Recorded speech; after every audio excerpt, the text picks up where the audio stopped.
Assalamualaikum warahmatullahi wabarakatuh. Perkenalkan, nama saya Febrianti Tinelo.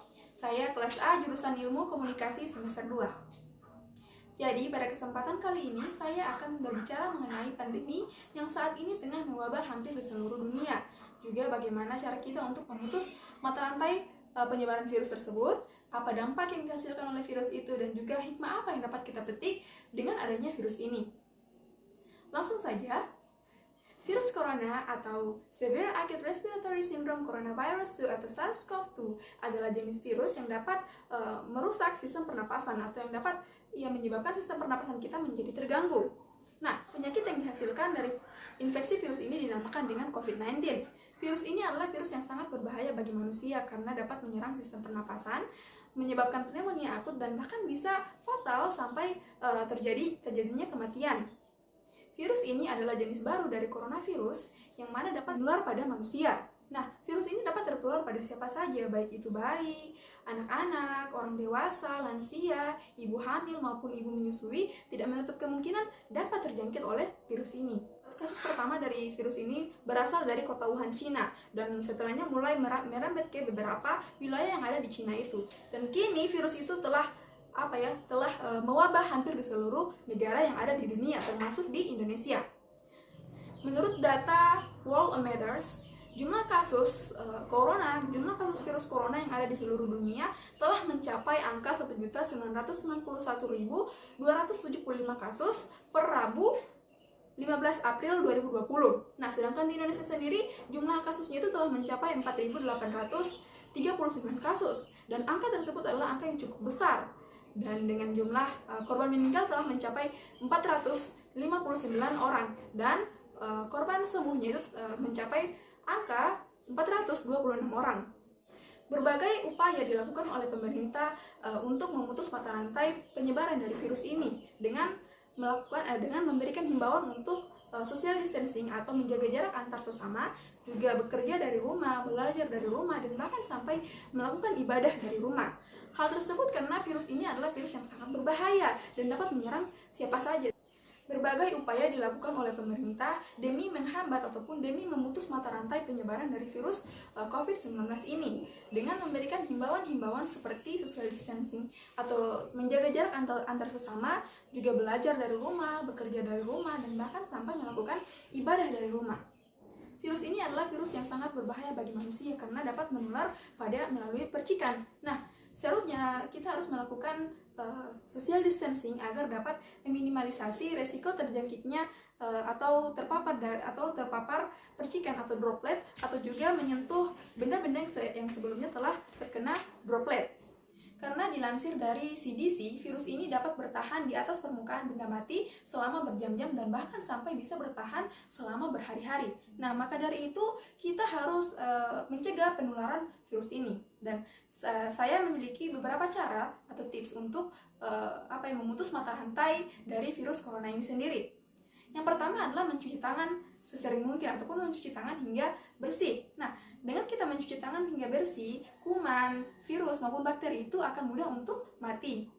Yang kedua adalah hindari menyentuh area wajah. Virus corona dapat menyerang atau dapat masuk pada tubuh kita melalui area wajah atau area segitiga wajah seperti mata, hidung, dan mulut kita. Karena bisa saja tanpa kita sadari tangan kita menyentuh hal yang sebelumnya sudah terpapar virus tersebut, dan kemudian kita sentuhkan pada area wajah, maka dari situlah virus tersebut akan masuk pada diri kita, pada tubuh kita. Kemudian hindari untuk berjabat tangan dan berpelukan. Sebagaimana kita ketahui, saat ini untuk mencegah penularan itu adalah dengan kita tidak melakukan kontak dengan orang lain. Yang keempat adalah menjaga etika batuk dan bersin. Penyebaran virus corona itu bisa melalui udara, sehingga jika kita ingin bersin ataupun ingin batuk, hendaknya kita menutupi bagian hidung maupun mulut kita agar percikan itu tidak terpapar pada orang lain. Yang kelima adalah menjaga kebersihan perabotan yang ada di rumah kita. Seharusnya di saat seperti ini bukan hanya diri kita saja ataupun bukan saja tubuh kita saja yang kita bersihkan, tapi perabotan-perabotan yang ada di rumah kita harus kita bersihkan atau kita semprotkan dengan cairan disinfektan yang bisa kita racik sendiri. Kemudian adalah menghindari perkumpulan-perkumpulan, karena bisa saja tanpa kita sadari dari perkumpulan-perkumpulan itu terdapat 1 atau 2 orang yang telah terpapar virus corona, dan bisa saja tanpa sengaja kita bersentuhan atau melakukan kontak fisik dengan orang tersebut sehingga kita malah terkena atau malah terjangkit oleh virus COVID-19 ini. Nah, virus ini ternyata memiliki banyak sekali dampak-dampak yang dihasilkan. Semenjak diumumkannya status karantina wilayah oleh Presiden Joko Widodo, hal tersebut secara tidak langsung mempengaruhi sisi ekonomi ataupun dari segi ekonomi bagi masyarakat menengah bawah, di mana banyak sekali kalangan-kalangan menengah bawah yang saat ini mengalami kesulitan akibat dari virus ini. Contohnya seperti penjual asongan, tukang ojek, dan bahkan sampai nelayan mengalami hambatan atau mengalami aktivitas mereka menjadi terhambat akibat adanya virus ini. Dan di sisi lain mereka memiliki beban-beban tersendiri yang mana mereka harus memikirkan dengan cara apa mereka untuk menghidupi sanak keluarga mereka. Nah, hal itu adalah salah satu hal yang begitu krusial saat ini, dan dimana dengan adanya virus ini perekonomian bagi orang-orang kelas menengah bawah itu mengalami gangguan, dan itu adalah salah satu dampak yang cukup buruk untuk kita semua. Nah, di balik dampak itu ternyata ada juga sisi positif yang dapat kita ambil atau hikmah yang ada dari virus ini sendiri. Yang pertama itu adalah meningkatkan kewaspadaan. Nah, dengan adanya virus ini tingkat kewaspadaan kita untuk menjaga kesehatan bisa menjadi lebih meningkat. Nah, hal itu karena kita semakin waspada dan ingin menjaga diri kita agar tidak terpapar virus COVID-19 itu. Yang kedua adalah saling bekerja sama. Nah, banyak negara-negara yang ada di dunia melakukan kerjasama demi memberantas virus COVID-19 ini. Itu adalah skala besarnya, dan skala kecilnya juga ada juga banyak, di mana para individu lain dengan individu lainnya saling bahu-membahu dalam memberantas ataupun membantu mereka yang mengalami kesusahan ketika pandemi ini tengah mewabah. Kemudian terdapatnya jeda. Maksud saya dari terdapatnya jeda itu adalah banyak orang-orang yang dulunya memiliki kesibukan dalam bekerja, dan bahkan mereka sampai tidak memiliki waktu untuk beristirahat, menjalankan hobi mereka dan mengurus tubuh mereka. Nah, dengan adanya virus ini, orang-orang yang terlalu memforsir diri mereka untuk bekerja sekarang memiliki kesempatan untuk beristirahat, menjalankan hobi, dan bahkan merawat tubuh mereka.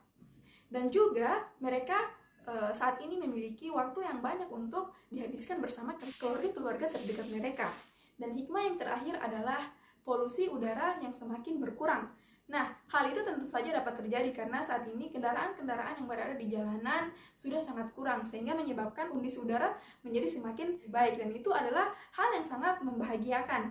Jadi, hanya itu yang dapat saya sampaikan. Apabila saya memiliki kekurangan dalam penyampaian materi yang saya sampaikan, juga memiliki kekeliruan di dalam materi tersebut, mohon dimaafkan. Wabillahi taufiq wal hidayah. Wassalamualaikum warahmatullahi wabarakatuh.